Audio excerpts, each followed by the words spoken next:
यहाँ पे पहले लाम क्वेश्चन जो हम डिस्कस करने वाले हैं वो है केमिकल बॉन्ड्स के मुतालिक। What is chemical bond?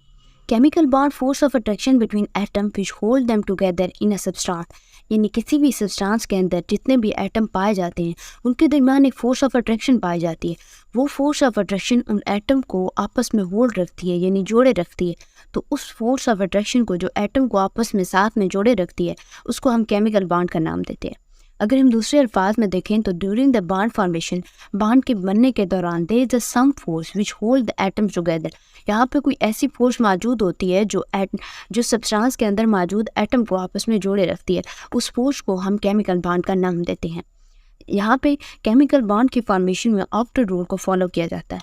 तो अब हम ये देखेंगे कि ऑक्टेट रूल क्या चीज़ होती है। Attaining of 8 electron configuration in the outer most shell either by sharing, losing और गेनिंग ऑफ इलेक्ट्रॉन, यानी आउटर मोस्ट शेल के अंदर 8 इलेक्ट्रॉन की कॉन्फ़िगरेशन होना, चाहे वो किस तरह से भी हो, by sharing of electron, by losing of electron और गेनिंग ऑफ इलेक्ट्रॉन, तो उसको हम ऑक्टेट रूल कहते हैं।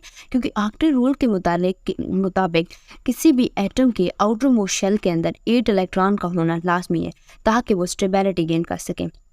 ये रिसेंबल्स कर रहा होता है नोबल गैस के इलेक्ट्रॉनिक कॉन्फ़िगरेशन के साथ, क्योंकि नोबल गैस की जो इलेक्ट्रॉनिक कॉन्फ़िगरेशन होती है उसमें उसका जो आउटर मोस्ट शेल होता है नोबल गैसेस का वो कम्प्लीटली फिल्ड होता है।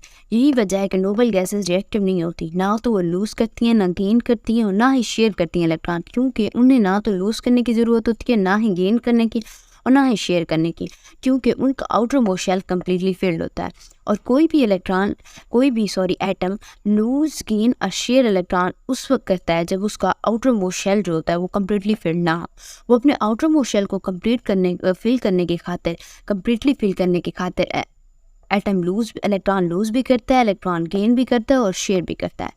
अब यहाँ पे ये भी बात आ जाती है कि दे अटेन जी, यानी नोबल गैसेस के इलेक्ट्रॉनिक कॉन्फ़िगरेशन वो अटेन करता है व्हेन दे कंबाइन और रिएक्ट, यानी जब वो किसी एटम के साथ कंबाइन होता है, कम्बिनेशन के दौरान वो इलेक्ट्रॉन शेयर करता है और जब रिएक्ट करता है तो मतलब लूज़ करता है और गेन करता है। अब यहाँ पे वो बात कर रहे हैं हाइड्रोजन और हीलियम की। हाइड्रोजन और हीलियम दो ऐसे एटम हैं जिनके अंदर सिर्फ एस सबशेल पाया जाता है। तो एस सबशेल पाए जाने की मौजूदगी मतलब उनके अंदर मैक्सिमम सिर्फ 2 इलेक्ट्रॉन ही पाए जा सकते हैं, क्योंकि एस सेल के अंदर मैक्सिमम 2 इलेक्ट्रॉन पाए जाते हैं। तो इसका मतलब है हाइड्रोजन और हीलियम के आउटर मोस्ट शेल के अंदर मैक्सिमम 2 इलेक्ट्रॉन आ सकते हैं। तो वो उस वक्त डुप्लेट रूल फॉलो कर रहे होते हैं। डुप्लेट रूल क्या चीज़ होती है? वो बिल्कुल ऑक्टेट रूल की तरह है। फ़र्क यहाँ पे ये होता है कि उसका आउटर मोस्ट शेल में 2 इलेक्ट्रॉन्स का होना लाजमी होता है। अब हम बात करते हैं बॉन्ड फॉर्मेशन की, कि बॉन्ड फॉर्मेशन किस तरह से होती है। बॉन्ड फॉर्मेशन 2 आइंस के दरमियान भी होती है और एटम के दरमियान भी होती है। आइंस के दरमियान किस तरह से होती है और एटम के दरमियान किस तरह से होती है? तो बॉन्ड फॉर्मेशन आइंस में due to electrostatic force of attraction, यानी आइंस में उस पर बॉन्ड फॉर्म होगा जब एक आइन पे पॉजिटिव और दूसरे पे नेगेटिव चार्ज हो।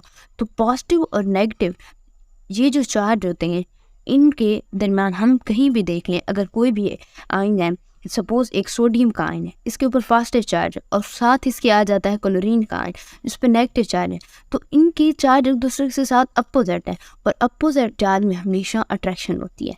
सिमिलर चार्ज जो होंगे, यानी नेगेटिव नेगेटिव हो गया, पॉजिटिव पॉजिटिव हो गया, अगर सिमिलर चार्ज हैं, कोई भी 2 एटम हैं उनके दरमियान आयन है, उनके ऊपर पॉजिटिव चार्ज है या नेगेटिव चार्ज है, तो उनके दरमियान हमेशा रिपल्शन हो, क्योंकि सिमिलर चार्ज एक दूसरे को रिपेल करते हैं, अपोजिट चार्ज अट्रैक्ट करते हैं।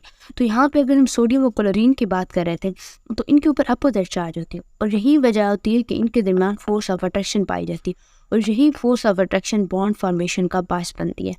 अगर हम एटम की बात करें तो अगर 2 सिमिलर एटम हैं या फिर वो एटम जिनकी कॉन्फ़िगरेशन सेम है, यानी 2 सेम एटम है या वो एटम जिनकी कॉन्फ़िगरेशन सेम है, तो उनमें बॉन्ड उस वक्त बनेगा जब वो इलेक्ट्रॉन एक दूसरे के साथ शेयर करेंगे, यानी वो भी इक्वल स्टेट के ऊपर मौजूद है, वो भी इक्वल स्टेट के ऊपर मौजूद है, तो उनमें कोई भी लूज या गेन करना नहीं चाहेगा, तो दोनों एक दूसरे के साथ शेयर करके बॉन्ड की फॉर्मेशन टेक प्लेस होगी। अब यहाँ पे ये बात आती है when 2 atom come close to each other, जब 2 एटम एक दूसरे के करीब आते हैं तो उनके दरमियान अट्रैक्टिव और रिपल्सिव दोनों फोर्सेस पाई जाती हैं, क्योंकि एटम एज अ होल जो होता है वो न्यूट्रल होता है, उस पर दोनों अट्रैक्टिव और रिपल्सिव फोर्सेस पाई जाती हैं उनके दरमियान। तो अट्रैक्टिव फोर्सेस जब डोमिनेट हो जाती हैं तो उस वक्त उनकी जो एनर्जी होती है उन दो एटम के दरमियान वो कम हो जाती है और मालिक्यूल बन जाता है। यानी अगर उन दो एटम के दरमियान अट्रैक्टिव फोर्सेस डोमिनेट हो जाती हैं तो मालिक्यूल फॉर्मेशन टेक प्लेस होती है। और अगर रिपल्सिव फोर्सेस डोमिनेट हो जाए तो उस वक्त बॉन्ड तो नहीं बनेगा, लेकिन उन दो एटम के दरमियान जो एनर्जी होगी वो बढ़ जाएगी।